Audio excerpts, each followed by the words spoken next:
جب کوئی غلط کام کرے، جب کوئی کرائم کرے، اس کو جواز دینا بھی کرائم کو سپورٹ کرنے کے برابر ہوتا ہے اور مترادف ہوتا ہے۔ پاکستان کے اندر خواتین اور بچوں کے خلاف جو جنسی تشدد ہے اس کے اور جنسی ہراسانی کے اندر ہوشربا اضافہ ہوتا چلا جا رہا ہے۔ ہم لوگوں نے سب سے پہلے دیکھا نور مقدم والے کیس، اس سے پہلے بہت سارے واقعات ہوئے، مختار مائی والا کیس یاد ہے، ثنا یوسف والا کیس جو ٹک ٹاکر تھی۔ کیا جواز دیا گیا؟ جواز یہ دیا گیا کہ ان خواتین نے خود جا کر یا ایٹ لیسٹ ان کے کپڑے صحیح نہیں تھے۔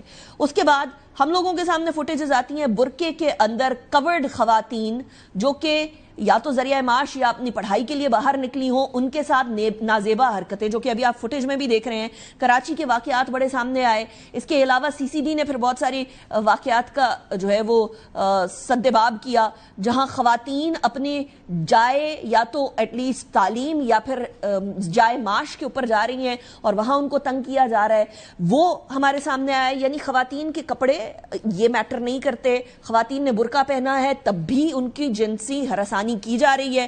اس کے بعد پھر یہ کہا گیا خواتین کو باہر نہیں نکلنا چاہیے۔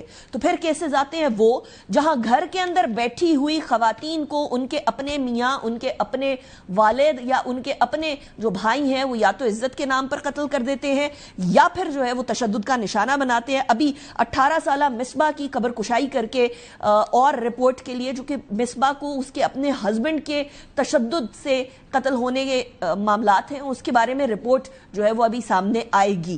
ناٹ جسٹ دیٹ، پھر خواتین کے اوپر ان کے کپڑوں کے اوپر بات کرنے کے بعد بات یہ آتی ہے کہ خواتین کو باہر ہی نہیں نکلنا چاہیے۔ تو یہ جو بچے اور بچیاں ہوتے ہیں، چھوٹے چھوٹے بچے بچیاں، قصور کا واقعہ آیا، بچوں کو اغوا کر کے کس طریقے سے جنسی ہراسانی اور ایک wider network dark web کے اوپر ان کی جنسی ہراسانی کی ویڈیوز وائرل ہوئی۔ پھر زینب قتل کیس آیا اور زینب کے بعد زینب الرٹ آیا، لیکن اس کے باوجود بھی ہم لوگوں نے سیالکوٹ کا واقعہ دیکھا جہاں وہ 7 سالہ بچی کو جنسی زیادتی کا نشانہ بنانے کے بعد قتل کر دیا گیا۔ پھر 3 سال کی بچی کا واقعہ آیا، جو 3 سال کی معصوم بچی جس کو ابھی دنیا کی الف بے کا بھی نہیں پتا، اس کو بھی اسی طریقے سے نشانہ بنایا گیا۔ اس کے بعد پھر ڈاکٹرز، ان کے اوپر تیزاب گردی، ان کے ساتھ جنسی ہراسانی کے واقعات، بیٹیاں، بیویاں، ان سب کے ساتھ۔ اب رپورٹ کیا کہہ رہی ہے؟ رپورٹ میں آپ کے سامنے رکھتی ہوں۔ غیر سرکاری تنظیم ساحل